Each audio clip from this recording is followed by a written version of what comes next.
Lasho labumbana ngqo eimpondweni ihora lesithupha ekuseni nokusho-ke ukuqala kwayo-ke ingqophamlando yohlelo Ekhaya Jikelele.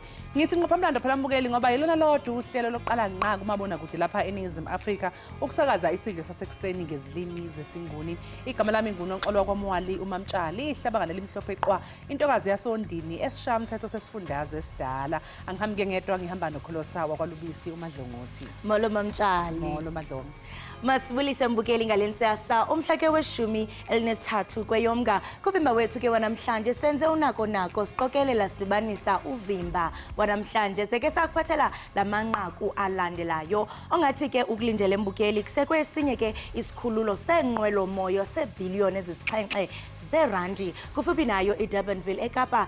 Sikhululo eso ke sizawuqala ukusebenza ngonyaka ka-2027. Elinye ke lithi umongameli we-IFP uVelenkosini Hlabisa uthe liqela kumthozimeleyo liza kuqhubeleka nophulo lalo phambi konyaka okanye phambi konyulo lukazwelonke nolwamaphondo kunyaka ozayo. Kuninzi ke mbukele sikuphathele kona, ndicela kaloku isimo semidlalo, sina isimo sezulu, ezemidlalo, ndibala ntoni na ndimlo unokanyezi kaLubisi uMadlongothi. Mbukeli masijonge eziphala phambili kule yure.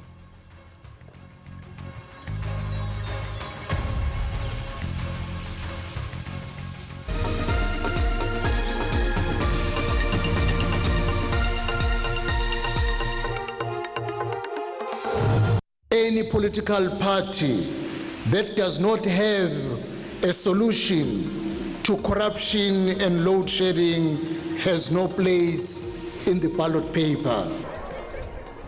Iyaqhubeka empangeni KwaZulu-Natal ingqungquthela yenqubomgomo yeqembu iNkatha Freedom Party. Le ngqungquthela iqale izolo. People have maximized profit at the expense of South Africans. Umbutho wolutsha we-ANC uthi awuzukuvuma umyingo ngaphansi kwama-50 ekhulwini kuluhlu lwabagqatswa abangangomalungu epalamente kunyulo jikelele lonyaka ozayo.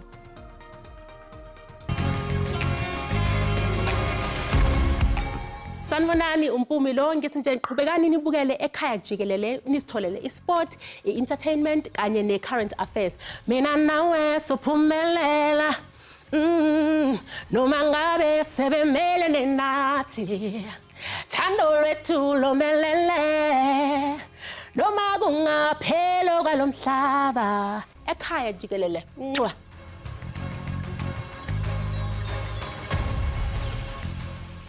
Umongameli we-IFP uVelenkosini Hlabisa uthi eliqela ngumthozimeleyo liza kuqhubela nophulo lalo phambi konyulo lukazwelonke nolwamaphondo kunyaka ozayo. uHlabisa ke bethetha namalungu e-IFP kethuba kuvulwa inkomfa yemigaqo nkqubo yeqela empangeni kwiphondo laKwaZulu-Natal.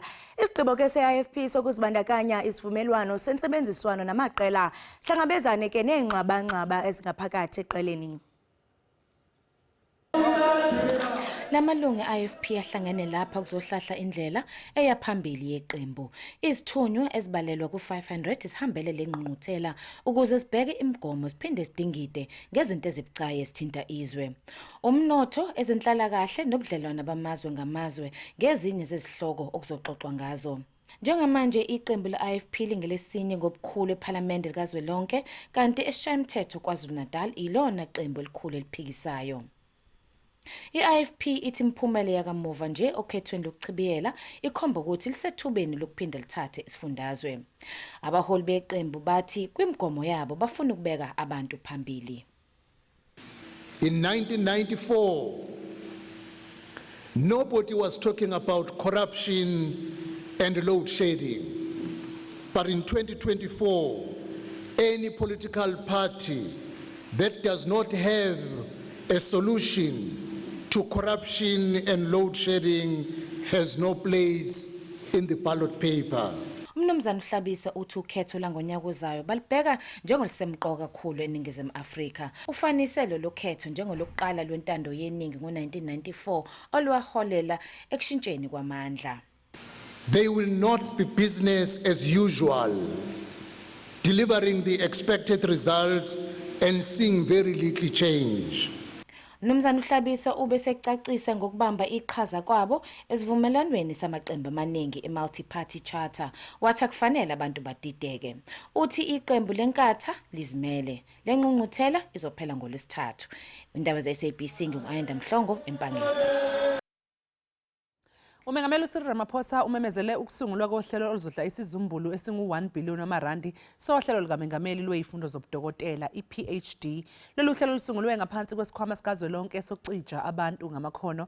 uRamaphosa umemezele lokhu engqungqutheleni yokuqala yezesayensi nobuchwepheshe ePitoli.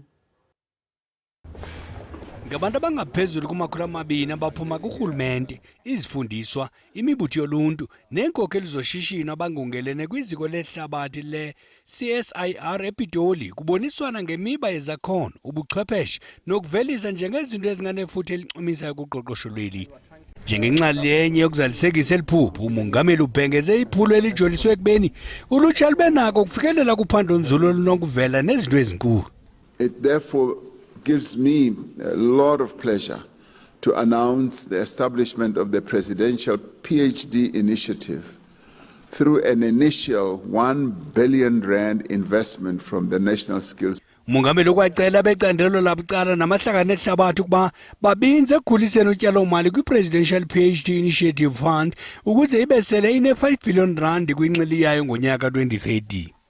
We would want business to take the lead, as business always takes the lead when it comes to research and development spend. And at the South African Investment Conference earlier this year, Minister Nzimande presented the early results of the Innovation Fund initiative, where the state has partnered with business in supporting technology-based SMMEs to commercialize their products. Kuthenjwa ukuba isithebe sengxoxo kwezenzululwazi, ubuchwepheshe nokuvelisa imibono emitsha kuza kuza nezisombululo ezizakuqhubisana nemingeni abajongenene nayo abemibili ukuqinisekisa ukuba inzululwazi zenza umehluko ekuqulunqweni kwemigaqo-nkqubo emitsha. Umbutho wolutsha we-ANC uthi awuzukuvuma umyinge ongaphansi kwama-50 ekhulwini kuluhlu labaqatswa abangangomalungu epalamente kunyulo jikelele lonyaka ozayo. Umongameli walombutho uKhelen Malachi uthi abantu abatsha banako ukuba ubanegalelo elikhulu ekuphuhliseni eli ukwagxeke ibhanki enguvimba kunye nesebe lezezimali eyityhola ngokuba nefuthe elicinezela iimpula zikalujaca. I-ANC Youth League ke ikwafuna amanyathelo angqengqwa kwiibhanki ezityholwa ngokusingela phantsi irandi. Umbutho ovuka ibamba umemelela amanyathelo aqatha ngakwiibhanki ezithabathe inxaxheba kwigumgedle lokusingela phantsi ifuthe lemali yeli randi. uMalachi uthi urhulumente makagalele kuqala yeke ukuhlawula abasebenzi bakarhulumente esebenzisa izo bhanka. It's a criminal offense to manipulate the rent. People have maximized profit at the expense of South Africans, mainly the middle class. The banks that were involved made profit out of stealing from South Africans. Abe Youth League bakwahlasela irhuneli yebhanka enguvimba. The governor of the Reserve Bank is sleeping on duty. Sleeping on duty. All he does is to increase interest rates when he wants to, lower inflation in the country. He's an inflation targeting fundamentalist. He doesn't want to grow the economy. Lo mlisela nomthinja nombutho omkhulu uyabukhaba nokucuthwa kohlahlo lwabiwomali okuthethekayo kwisabelo sengxowa-mali yabafundi NSFAS. Treasury must urgently increase, not even cut, must increase the budget of NSFAS to benefit majority of South Africans. I-ANC Youth League ikwakhusele usosiba Jikelele we-ANC ufikile Mbalula ngonamna wecekwa namagqala e-ANC ithe iza kuzikhusela zonke iinkokheli ze-ANC kwinto ethi ziintshukumo zokuthibaza iinzame zokutshintsha impilo yabemibili. Umzuleli oneminyaka engama-35 ubulelwa mkutukana obedume ngelikaZahara ushiye iindimbane zabalandeli bomculo wakhe zidabukile ngokudlula kwakhe emhlabeni izolo. Sikhuluma nje ayaqhubeka ukungena amazwi enduduzo aqhamuke ey'nkalweni ezahlukahlukene emhlabeni ngenhloso yokududuza izihlobo nabangani kanye nabathandi bomculo wakhe. Laphuma ilanga kwilali yasePhumlani eMpuma Koloni ngomhla wesithoba kaNovemba ngo-1988 kanti kukubabalwa kwehlabathi liphela hayi nje idolophu yaseMonti ngoMasithathu ubulelwa Mkhuthukana nobesaziwa njengoZahara. Wathatha isigqibo sokwabela izizwe ngesipho sakhe ngo-2011 ngencamisa yecwecwe elithi Loliwe nelafika emanqwanqweni eplatinum. Wajizela emafini ngokulandelisa ngecwecwe elithi Iphendula ngo-2013. Wandizana ngakumbi ngo-2015 ngecwecwe elithi Country Girl nelathwajize nge-triple platinum. Ube inkwenkwezi eqaqambe ngokwahluka nangela ngo-2017 icwecwe lalisithi Mgodi ukuza kuthi ga kwelesihlanu elithi Nqaba Yam wokuhlala ekhunjulwa ngamagama begangatha ngawo nesingqi bequla ngaso emculweni wakhe obecicimisa iqhaya kubugcisa nenkcubeko impiliso nobunye ezizweni. Zahara for me will be remembered as someone who chose to be herself. She would always say, I'm here to heal the people, I'm here to heal people, I'm here to heal people. Her music was healing to me. Sometimes would bring pain. I would also understand, where that music came from, She'll be remembered for making music from her heart, making music about the real issues of people's lives.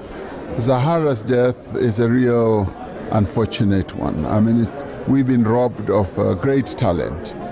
She was talented, she was vibrant, she was a wonderful composer.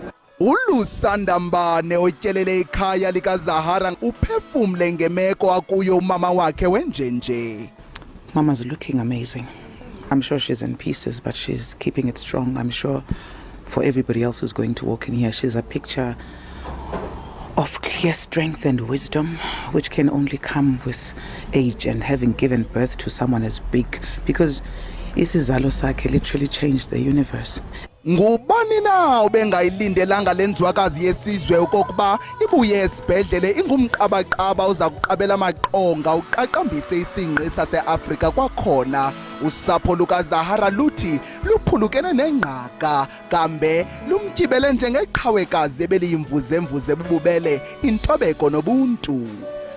Ukanti urhulumente waseMpuma Koloni uphose amazwi wenjenje. Sithi ifamily mayomelele izihlobo zikaZahara kwi-industry, abantu balalali yakulo Zahara bonke nje abantu baseBuffalo City, Eastern Cape, South Africa, sithi ngxe akuhlanga lungehlanga.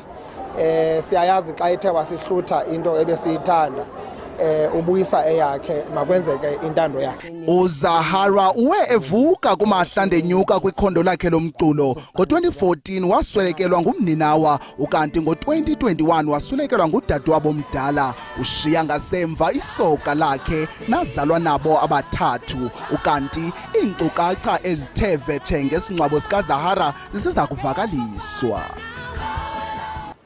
Esinye isikhululo senqwelo moya se7 billion randi kufuphi neDurbanville eKapa sisekwe ukuba siqalise ukusebenza ngonyaka ka2027. Esi sibhengezo ke senziwe ziinkokheli zamacandelo abucala kwingxelo yamajelo eendaba phezolo. Umseki weCape Winelands uAdele Klingenberg uthe injongo kukuba esi sikhululo iFinsa Central Airfield simelane nabakhweli abayi2 million benqwela moya zamazwe angaphandle nezase hlaleni. Uthe ke ulwakhiwo luza kuqala ngonyaka ka2025. Siyaphuma esidala kungena esitsha nanjengoko isikolo sophapho iCape Town Flight Training Center sitshitshiswa. Endaweni yaso iza kuba sisikhululo senqwelo moya iCape Winelands. Kulindeleke kuba umyinge we-25% yabahambi abasuka ngaphandle okanye kwezinye idolophu zeli basebenzise esi sikhululo. 7 billion is the current estimate of the project. It is privately funded. It's not government funded. It is all privately funded. And the funds we will secure by way of equity and also loan funding. This is an existing airport with existing rights. So we're expanding the airport essentially. One of the runways we will refurbish, and then we will also be expanding with an additional runway, the 3.5 kilometer runway. And then, yes, the terminal infrastructure essentially will be new. Izazi ngezophapho zithi umzila ophakathi kweKapa neGoli umi kwindawo ye-10 ehlabathini njengowona uxakekileyo. Isikhululo senqwelomoya esitsha siza kuncedisana nesaseKapa iCape Town International Airport ukuphungula umthwalo. Isikhululo esitsha sakuqala ukusebenza ngo-2027 emva kothethwano nabachaphazelekayo nasemva kokutyikitywa kwazo neenkqubo zolawulo. Thandiswa Mawu weendaba ze-SABC eKapa.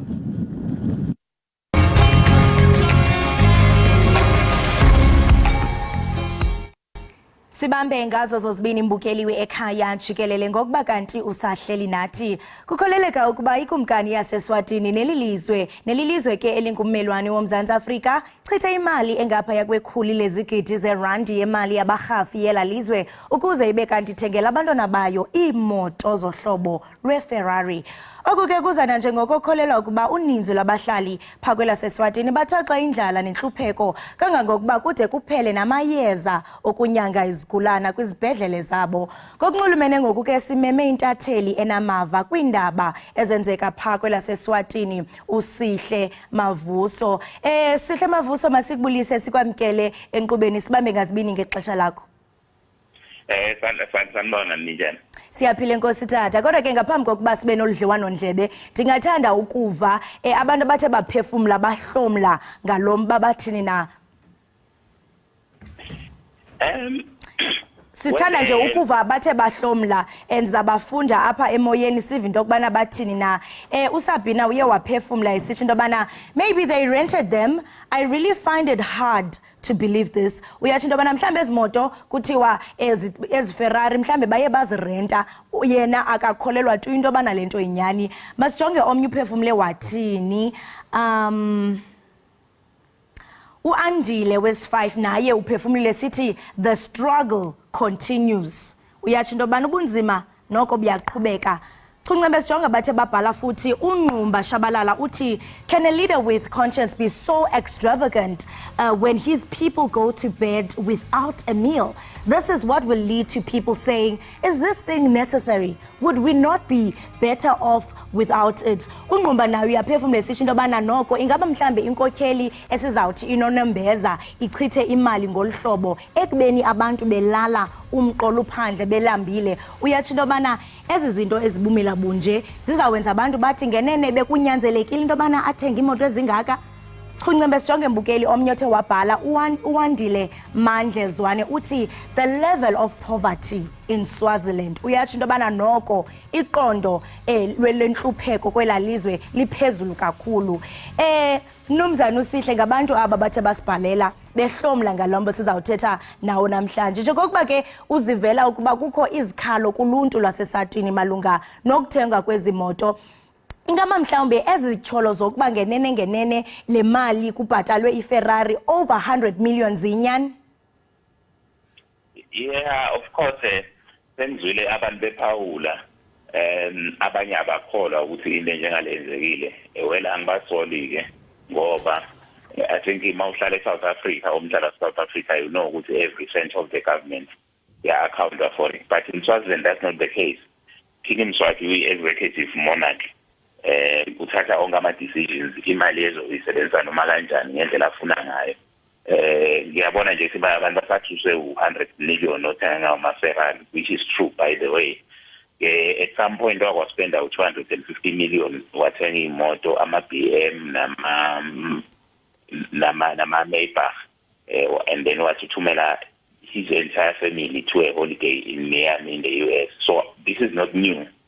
But of course, siyazi ukuthi abantu baSouth Africa iy'nkinga zaseSwazini noma indlela axhashazwa ngayo imali eSwazini ikumkani yakhona baqale ukwazi manje ngoba sekune-social media noma usukwazi ukubhala indaba zaseSwazini indlela eSouth Africa. In the past, the way imedia econtrola ngakhona eSwazini, we were unable to write anything about the king or the monarch or anything about indlela aspenda ngayo imali yezo. So it's true.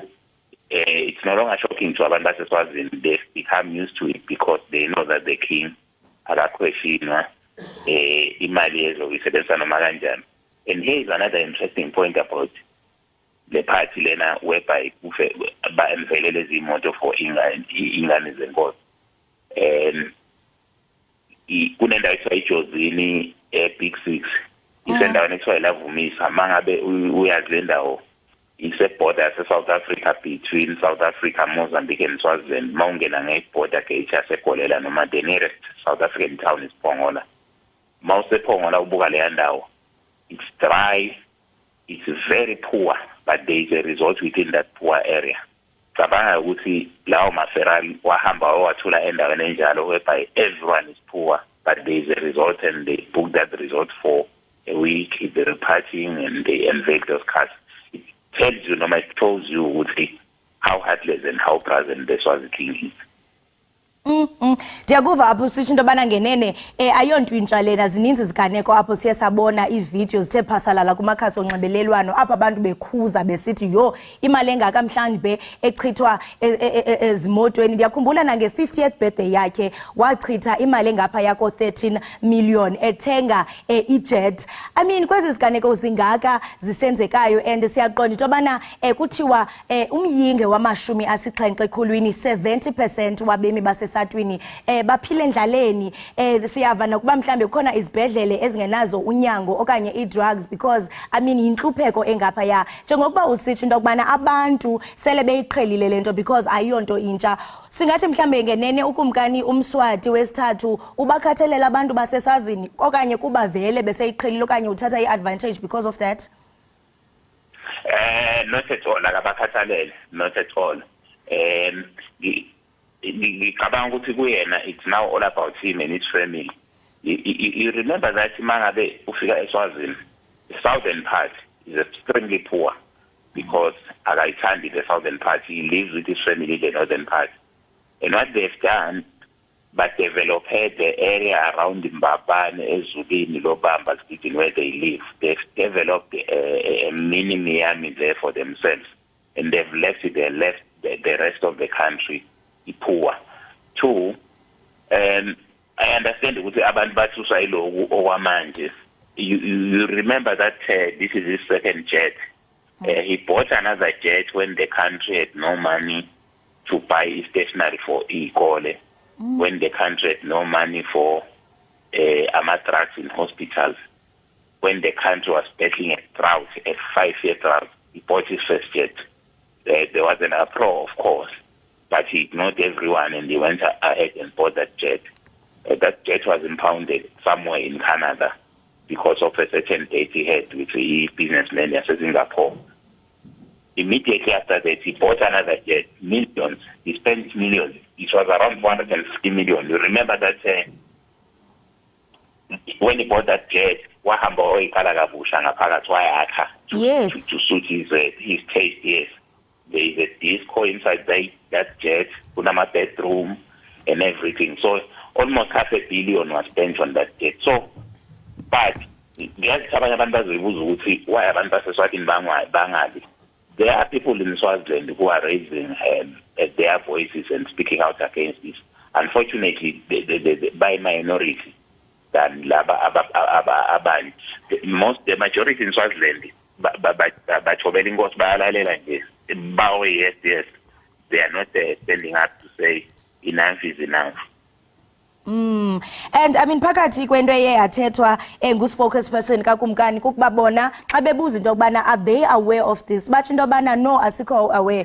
Into ethi mhlambe this is not a public affair kodwa it's a family affair. Into ethi yona i-state ayibandakanyi ukuthengelwa kwabantwana kwemoto. Ingaba oko mhlambe yinyani, ingaba le mali isuke kubani kanye. And I mean ndiyafuna ukuqonda into yobana ingaba ikhona imibutho yamalungelo abantu ezama ukumela inyaniso iphatha njani kwaye ngobani kumazwe angaphandle abazama ungenelela kuba siyaqonda into yobana njengokutshilo ekuqaleni into yobana indaba yemedia pha esatini yinto esingathi into yobana it's limited, iyazama into yobana ifihlwe ingaveleli eluntwini. Ngicela siqale kulena spokesperson sekumkani. Ngesingisi I would say he brazenly lied before the public. Uyazi ukuthi royal family yaseSwazini, they dip into the public fiscal at any time they wish to do so. They also get paid just for being royal family members. They also have an allocation through the Department of Home Affairs. They also have private companies, Isuga, DBO, and so many other private companies. If you live in Durban, in South Africa, Southern Star, they always drive along the N2 to the Durban Harbour to pick up goods and go back to Swaziland. Those charts are owned by King Mswati. He is also a businessman on his own. Remember that he's competing with everyone. He recently issued a decree whereby he told abantu ukuthi abaye ukuthenga amabhasi. He'll be the only one now buying buses to transport people within Eswatini. So, iyona ndlela enza ngayo izinto Eswatini. Two, sibuyela kule issue yenhlangano zamalungelo abantu. There are organizations that are standing up against the King Mswati, but unfortunately, now they are being suppressed. You remember that the space to speak up in Swaziland is very limited. Even the story about Amaferali, Atengelo Inganzake, Noma Princes, it was written by a publication that is based in South Africa and that is publishing online. Hence, they have no say about the content of that publication. And the local papers that are in Swaziland, your Times of Swaziland, your Swazi Observer, of course, the Swazi Observer is owned by DBO, one of the royal companies, and they can't even publish this. The publications in Swaziland were unable to publish this story because they are censored. The only publication that was able to stand up and say, here is a story we're going to write about it, it's called Swaziland News. It's based in Johannesburg. Essentially, there is a South African publication that is publishing Iindaba about Swaziland, and they are doing it online, and you can't do the Swazi government can't do anything about. Sure. Njengosisho into yobana zi-limited publications into yobana zikwazi ukusasaza iindaba zaseSwatini. You are confirming into yokubana i-newspaper okanye iphephandaba okanye i-publication ekwazi into yokubana isasaze yiye iSwaziland News based apha eSouth Africa. Njengokuba kuxhatshazwa abantu abalelwa amalungelo oluntu ekubeni umlungisi Makhanya wayo iPhudemo, kuyabonakala mbukeli ngathi siqhawukene naye umnumzana uMavuso, kodwa apha ke imbuzo bensazaza into yobana kuyabonakala into yokubana kuyabonakala uba kuyaxhatshazwa abantu abazama ukulwela amalungelo abantu. Siyaqonda into yobana naye umnumzana uMakhanya wePhudemo uselibhacweni kungoku nje, and siyaqonda into yobana ngumntu esingathi into yokubana ingoyena mntu ebekhondema indlela mhlawumbe uMswati ebesenza ngayo, esitsho into yobana noko ubukhokheli bakhe buyabonisa into yobana abakhathalelanga abanye abantu. Uyawukhumbula kaloku mbukeli kuba komnye wonyaka kwaphawula into yokubana ziimoto ezingaphaya kwe-19 ezathi ziyathengwa, umba we-private jets. Ngapha kuyabonakala into yobana isizwe siyahlupheka kakhulu. Omnye umba ke uMakhanya awawuphawulayo kukuba ngenene kuyabonakala into yokubana eli lizwe liyathanda ukuntyumpa-ntyumpeka ematyaleni. Ingaba xa sijonga the global scale, the international market, abesazi into yokubana ngabo abanikeza ingxowamali, benikeza eli lizwe, ingaba xa bebona mhlawumbe kusenzeka oku bona bathini? Bazaba nalo mhlawumbe umdla wokuba bathi bayatyelela? Kodwa ke mbukeli ke sizabe sazama into yobana siqhubeke naye usihle Mavuso, kodwa ke mbukeli kuyaphawuleka into yokubana siye nje saba namajingiqhiwu apha omakhasi onxibelelwano okanye ke sound. Ngoku ke masike ke qhwi pha evenkileni mbukeli, siyabuya ungagungqi.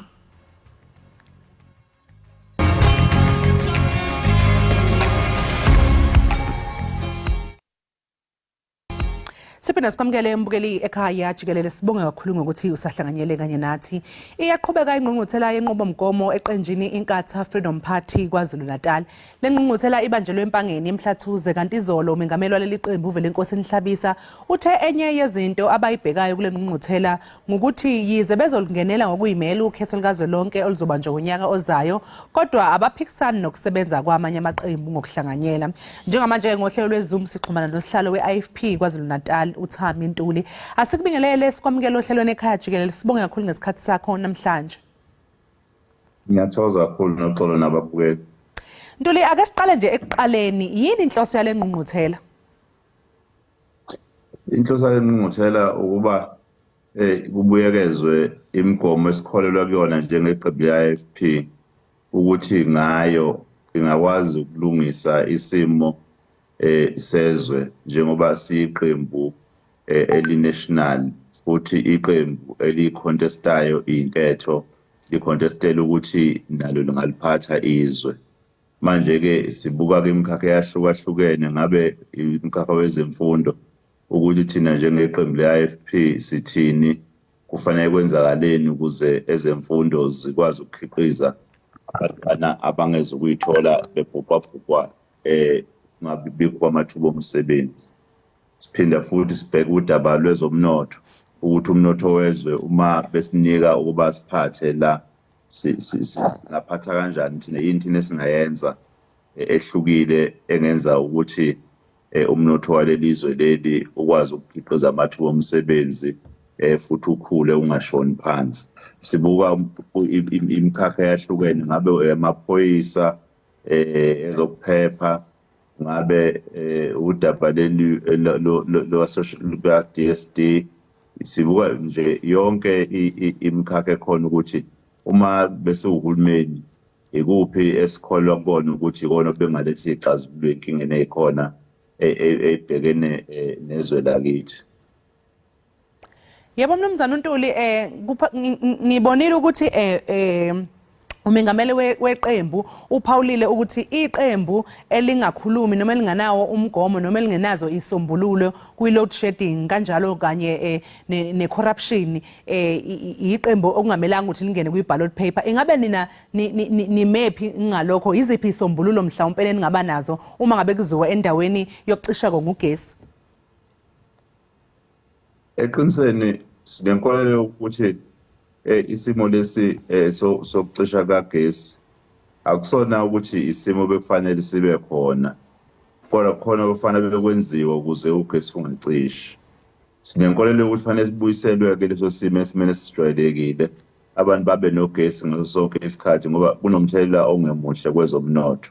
Sinenkolelo futhi ukuthi kufanele kwenziwe imizamo yokuthi kusetshenziswe indlela engayi ukulimaza imvelo neindlela engabizi kakhulu ngoba ugesi ubiza nje ikhona lento ebizwa ukuthi i-cost of supply okuyiyona inqumo esweyithathiwe ukuthi ma ukuhlinzeka ugesi uzohlinzekwa cishe kanjani. Lokho ke kunomthelela ekuthenini ugesi ube kulesi ikubiza kwawo, nanodaba lokuthi kuvunyelwe abantu abakwazi ukuthi bayigeneratele ugesi bayidayisele kusenza indlela ezahlukene engakwazi ukuthi lo gesi ojwayelekile kunciphe umthwalo kuwona. Sinenkolelo ukuthi abantu kufanele ugesi bawuthole ugesi uyilungelo labo okufanele babe nawo ngaso sonke isikhathi. Umengameli weqembu uphinde wanxusa-ke namalungu eqembu ukuthi aqinisekise ukuthi kule ngqungquthela kuphendulwa izidingo zabantu. Engabe nizokwenza kanjani-ke lokhu? Angazi ngoba ama-policies ethu lana noxolo akhuluma ngapho ngempela ukuthi yiziphi izinto eyithinta impilo zabantu okufanele ukuthi zibe umgomo kunoma liphi iqembu elisuke lincintisana ulifisa ukuthi liphathe izwe, ngoba phela le mgomo ngeke uze uyi-implemente ngokweqembu lakho nje ungekho uhulumeni.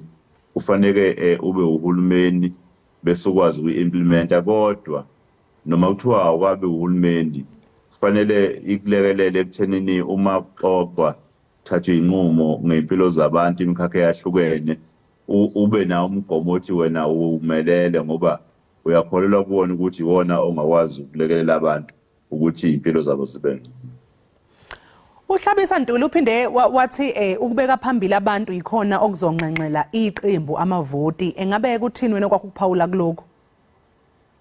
Iqembu le-IFP linomlando ukubeka phambili impilo zabantu. Umntwana aphinde angena elisungula ilokhu labakhona elihola, ingakho nje umntwana aphinde angena enza imisebenzi eminingi ikakhulukazi la esifundazweni KwaZulu-Natal njengoba kwaziwa ukuthi udaba lwemfundo labekwa eqhulwini kwasungulwa iy'kole ngisho emakhaya more than 6,000 classrooms, kwasungulwa ama-university ikakhulukazi iMangosi University of Technology, kwazasungulwa ngisho namakolishi okufundela laba bezofundisa bezoba othisha ngoba iy'mpilo zabantu izona ey'hlalisa eqhulwini kwanqenqama abimboni zasungula indawo zahlukene esifundazweni lokho kwakulekelela ukuthi umnotho ukhule kodwa namathuba futhi omsebenzi abe khona kuningi iqembu vele elidume ngakho sesithi ifagugu noma ilegacy yomntwana waphinda angene lapha esifundazweni saKwaZulu Natal esikubone ngamehlo ekwenza manje ke udaba lolu esingakusoze saguquka kulona sikholelwa kulokho umntwana aphinda angena bekholelwa kukho futhi siqhubeka kukho. Uhlabisa uphinde wathi nizozama ukuthi ninike umphakathi ithuba nisebenzisane nawo ukuze kwawona uyitholele ixazululo ezinkingeni obhekene nazo. Engabe yini lokhu ke senikwenza manje noma mhlawumbe benivele nikwenza ngaphambilini? Umntwana ubehlale esikhuthaza njalo ukuthi uma niyiqembu elingayi ebantwini lixoxe nabantu nogcina enikwenzayo kungasasikona lokho okufunwa abantu. Sinohlelo olubizwa ukuthi Operation Ngawe campaign kikayona campaign lapho na esihambela imiphakathi eyahlukahlukene kuzo zonke izifundazwe lapho na siyoxoxisana nabavoti hayi abayi-IFP nje kuphela kodwa nanomuphi umuntu omvoti sixoxe ngezidingo zakhe ukumlalela ukuthi uyena ubuka ukuthi konje kungenziwa kanjani ukuletha ixazululo kulokhu abhekene nakho nabo lama policies nje adingidwayo namhlanje asukela kukho lokho kwi-consultation ukuthi siqonde kahle abantu ukuthi bacabanga kanjani ngalesi sikhathi bese kodwa sesifaka-ke thina lokho kuyizixazululo kuyindlela yaphambili ukuthi-ke kulokhu kukhathazeka abakubekayo kufanele mhlawumbe kwenziwe njani ngakho. Sixhumana kakhulu nemphakathi uhlelo lukhona nje ohlelwe yimi uqobo njengohlalo we-Daily Management Committee lapho nabaholi bethu behambela iy'ndawo ezahlukahlukene. Odabeni-ke Ntuli ngoba sesidingidile udaba oluhlanganisa-ke ukucisha ngogesi mhlawumbe-ke odabeni lwenkohlakalo engabe lena udaba oluseqhulwini iqembu elizozama ukuthi lixazulule?